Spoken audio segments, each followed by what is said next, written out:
نو نننی سبق زمونږ دا مشتمل و په دوه خبرو باندې. اول نمبر خبره د لای نفي جنس وضاحت او دوهم نمبر خبره د حروف نداو وضاحت. بسم الله الرحمن الرحیم. چهارم لای نفي جنس اسم این لا اکثر مضاف باشد، منصوب و خبرش مرفوع چون لا غلام رجل ظریف فی الدار. د عواملو بحث شروع نو موږ ویلي وو چې عوامل دا په درې قسمه باندې دي. یو ته ویلی کېږي حروف عامله، دوهم ته افعال عامله او دریم ته اسماء عامله. نو د حروف عاملو بحث شروع، بیا د حروف عاملو تقسیم مکړی و چې حروف عامله دا په دوه قسمه باندې دي. یو هغه دي چې هغه په اسم کې عمل کوي، دوهم قسم هغه دي چې هغه په فعل مضارع کې عمل کوي. نو هغه حروف چې هغه په اسم کې عمل کوي د هغې تقسیم مو بیا کړی و چې دا په 5 قسمه باندې دي. په هغو کې موږ اولنی درې قسمونه ویلي وو چې اولنی قسم و حروف جاره، دوهم قسم و حروف مشبه بالفعل، دریم قسم و ما ولا المشبهتان بلیس. دوه قسمونه هغه پاتې وو چې هغه به په ننني سبق کې ووایو چې یو و لای نفي جنس او دوهم و حروف ندا. نو علامه صاحب فرمایي په ننني سبق کې چې چهارم لای نفي جنس مقصد د علامه صاحب د دې عبارت نه واخله تر را روان فصله پورې دوه خبرې ذکر کول دي. اول نمبر خبره د لای نفي جنس وضاحت، دوهم نمبر خبره د حروف ندا وضاحت. اول نمبر خبره علامه صاحب په دې عبارت سره ذکر کوي چې چهارم لای نفي جنس، څلورم قسم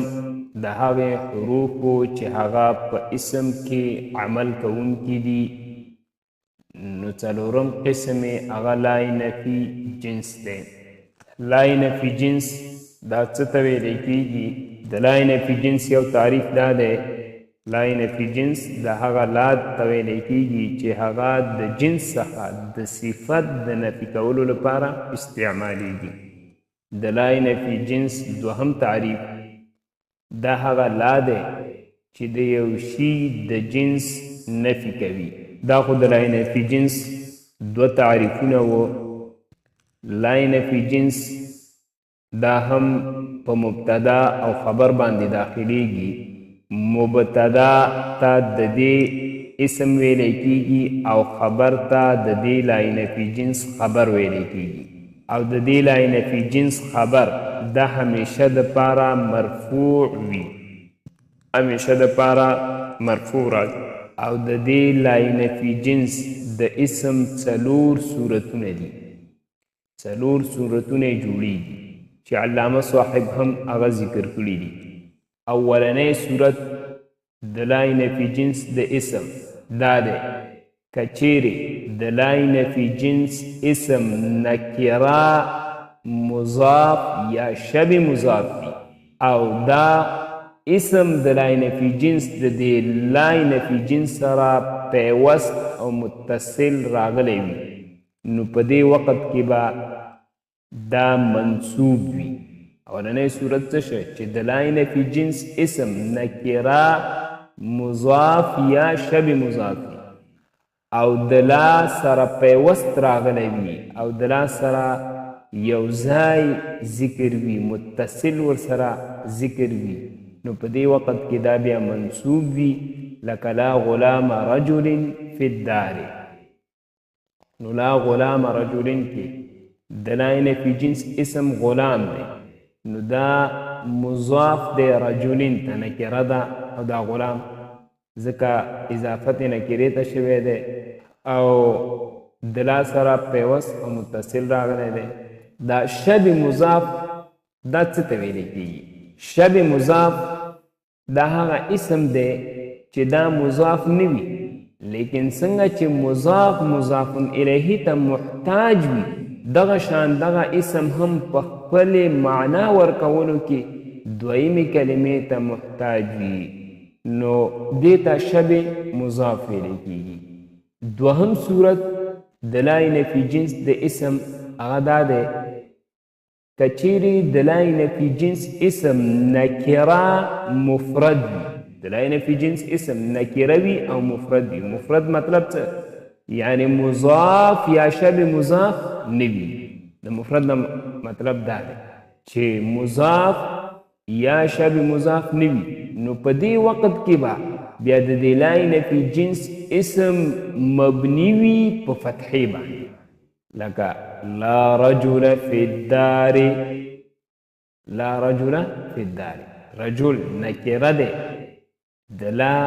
نفي جنس اسم دی نه مضاف دی او نه شبه مضاف. نو دا و دوهم صورت د لا نفي جنس د اسم. دریم صورت د لا نفي جنس د اسم هغه دا دی که چیرې د لا نفي جنس اسم معرفه وي یا د لا نفي جنس اسم نکره وي لیکن د لا او د دې اسم په منځ کې فاصله وي. د لا نفي جنس اسم معرفه وي یا د لا نفي جنس اسم نکره وي. کله چې نکره وي بیا د دې لا او د دې په اسم کې فاصله راغلي نو په دې وخت کې بیا د دې لا نفي جنس اسم دا مرفوع ویل کېږي خو بیا به دغه د لا نفي جنس چې کوم اسم دی دا به دوباره د لا نفي جنس سره راوړلی کېږي. که د لا نفي جنس اسم معرفه و نو دوباره به بیا لا نفي جنس د معرفې سره راوړلی کېږي او که د لا نفي جنس اسم نکره راغلی او فاصله وه په منځ کې نو بیا به د لا نفي جنس اسم دوباره نکره د بل لا نفي جنس سره راوړلی کېږي. مثال لکه لا د معرفې کله چې د لا نفي جنس اسم معرفه وي نو په دې وخت کې به هم بیا لا نفي جنس د بلې معرفې سره دوباره ذکر کولی کېږي لکه لا زید فی الدار ولا عمر. او د نکرې مثال چې کله د لا نفي جنس اسم نکره وي خو د لا او د اسم په مابین کې فاصله راغلي وي نو په دې وخت کې به هم بیا چې د مکرر لا نفي جنس راوړلی کېږي لکه لا فی الدار رجل ولا امرأة. دریم صورت باندې پوه شوي چې کله دریم صورت دا دی چې کله د لا نفي جنس اسم معرفه وي نو په دې وخت کې به لا نفي جنس د بلې معرفې سره مکرر راوړلی کېږي د بلې معرفې سره به دوباره لا نفي جنس راوړلی کېږي. دغه شان که چیرې د لا نفي جنس اسم نکره و خو د لا نفي جنس او د اسم په مابین کې بل یو څیز راغلی او فاصله راغلی وه نو په دې وخت کې به هم بیا دغه لا نفي جنس د بل اسم سره مکرر راوړلی کېږي لکه لا فی الدار رجل ولا امرأة.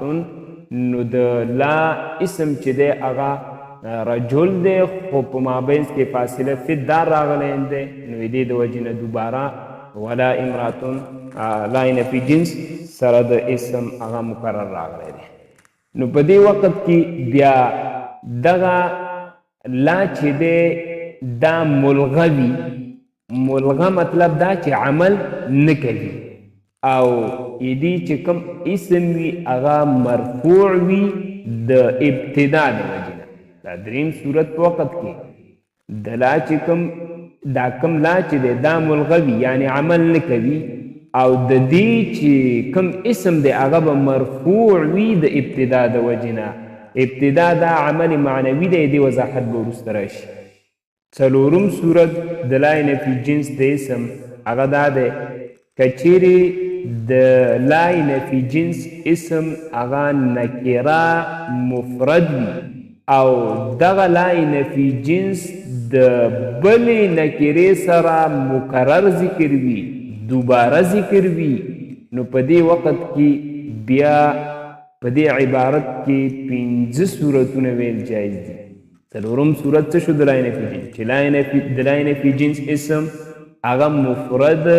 نکره وي، مفرد وي او نکره وي، خو دا لا نفي جنس د بلې نکرې سره دوباره ذکر وي، یعنی 2 پیرې لا نفي جنس راغلی وي او دواړه پیرې د دې چې کوم اسم وي هغه مفرد نکره وي، نو په دې وخت کې بیا په دغه عبارت کې چې د 5 صورتونه ویل جایز دي چې هغه به راشي ابا بیا ووایو. نو دا د لا نفي جنس د اسم هغه 4 صورتونه چې لاندې کتاب کې ذکر دي هلته به یې ووایو. چهارم لا نفي جنس،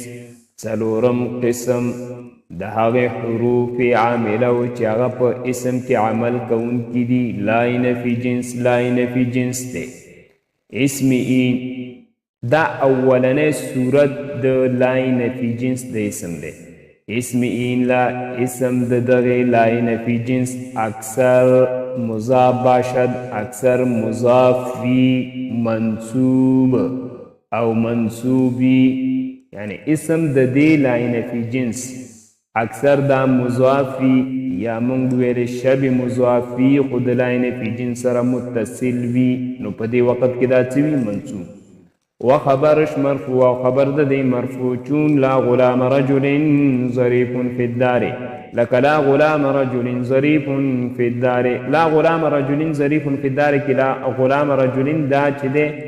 د لا نفي جنس اسم دی او مضاف دی او نکره دی،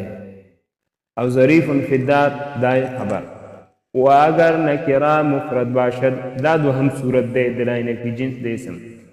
و اگر نکره مفرد باشد، او کچیری د لا نفي جنس اسم نکره مفرد وی، نکره وی او مفرد وی، یعنی مضاف یا شبه مضاف نوی، مبنی باشد، نو په دې وخت کې به دا مبنی وی بر فتحه په فتحې باندې. چون لا رجل فی الدار،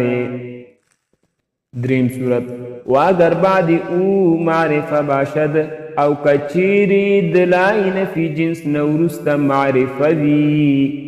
یعنی د لا نفي جنس اسم چې دی هغه معرفه وی. تکرار لا، نو تکرار د لا به معرفه دیگر لازم باشد، د بل معرفه سره به لازم وی، یعنی دغه لا نفي جنس با د بل معرفه سره مکرر ذکر وی. او ما ور سره ویلې کچېرې د لا نفي جنس اسم نکره و، خو د لا نفي جنس او د اسم په مابین کې فاصله راغلی وه، نو په دې وخت کې بیا هم مکرر راوړل دا ضروري دي. مثال مې ویلی دا خو چې کله لا نفي جنس د لا نفي جنس اسم معرفه وي، نو په دې وخت کې بیا دغه لا نفي جنس د بل ل معرفه سره مکرر ذکر کول دا لازم دي. خو نو دغه لا وی ولا ملغه باشد، او دغه لا ملغه وي. ملغه څه ته وایي؟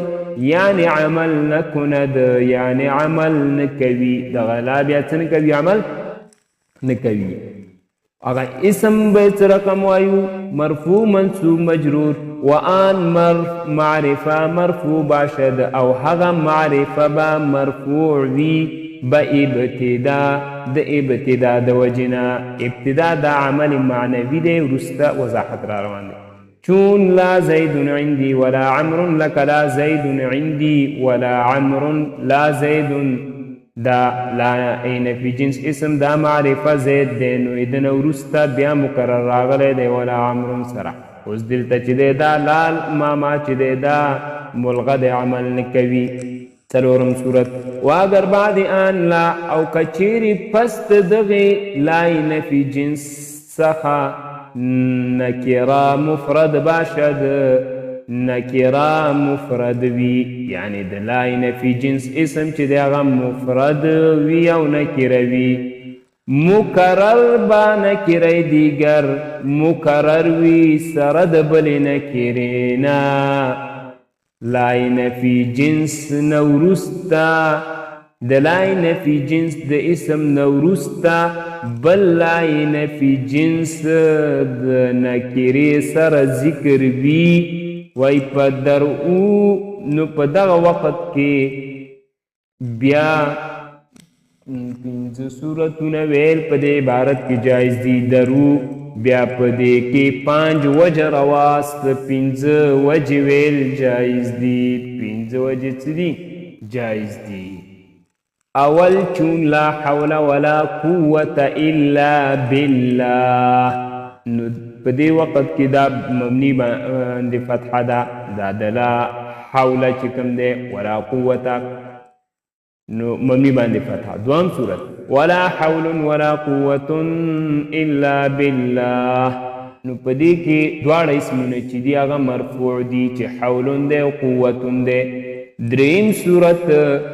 ولا حول ولا قوة الا بالله نو په دې کې د اولنی لا اسم چې دی هغه مبني باندې فتحه دی او د دوهم لا اسم چې دی هغه منصوب دی دریم صورت ولا حول ولا قوة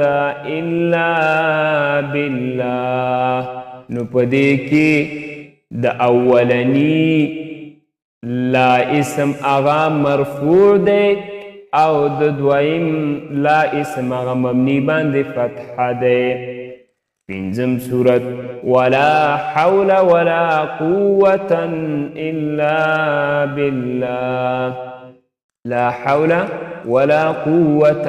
الا بالله نو په دې صورت کې د اولنی لا اسم چې دی هغه مبني باندې فتحه او د دوهم لا اسم چې دی هغه منصوب دی او دوهم نمبر خبره چې د حروف ندا وضاحت او هغه علامه صاحب ذکر کوي پنجم حروف ندا و آن پنجس نو د هغه حروف څخه چې هغه په اسم کې عمل کوونکي دي پنځم قسم د هغې حروف ندا دی د حروف ندا تعریف د مخکې ذکر شوی دی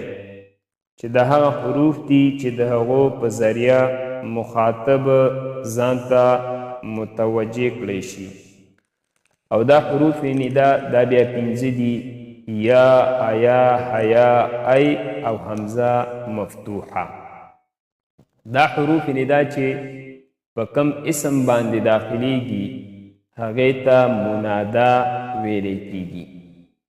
نو بیا د اعراب په اعتبار سره د منادا دو صورتونه دي اولنی صورت دا دی که چیرې منادا مضاف یا شبه مضاف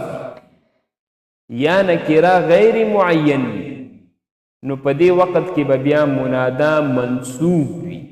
د نکرې غیر معین مراد هغه نکره ده چې هغه د ندا د وجې نه معرفه نه ګرځي لکه یا عبد الله دا د مضاف مثال نو عبد دا چې دی دا منادا ده اضافت شوی دی لفظ الله ته یا طالعا جبلا یا طالعا جبلا کی یا دا طالعا دا منادا دا شب مضاف ده یا د یوړون قول چې دا د نکری غیر معین مثال دی لکه یا رجلا خذ بیدی نو دا رجلا چې ړون دی وای کله نو دا چې په دې باندې حرف ندا داخل چې بیا هم دا معرفه نه ګرځېږي ځکه هغه غیر معین وي مقصود نه وي غیر مقصود وي دا اولنی صورت د منادا په اعتبار د اعراب سره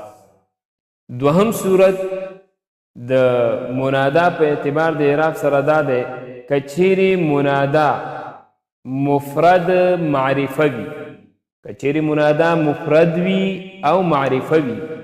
نو په دې وخت کې به بیا دا مبني وي په رفع باندې دوهم صورت څه شي چې کله منادا دا مفرد معرفه وی نو په دې وخت کې به بیا دا مبني وي په رفع باندې مفرد نه مطلب دا چې مضاف یا شبه مضاف نه وي معرفه او تاسو پیژنئ او بیا دا کم 15 حروف ندا چې دي یا ایا حیا ای او حمزه مفتوحه په دو کې ای او حمزه مفتوحه دا دواړه د نږدې منادا لپاره استعمالیږي او ایا او حیا دا دواړه د لرې منادا لپاره استعمالیږي او یا صرف دا یا دا د قریب او بعید د دواړو لپاره بیا استعمالیږي نو راځو کتاب ته دا ټولې خبرې علامه صاحب په خپله کتاب کې ذکر کړي دي نو علامه صاحب فرمایي پنجم حروف ندا پنځم قسم د حروف عامله در اسم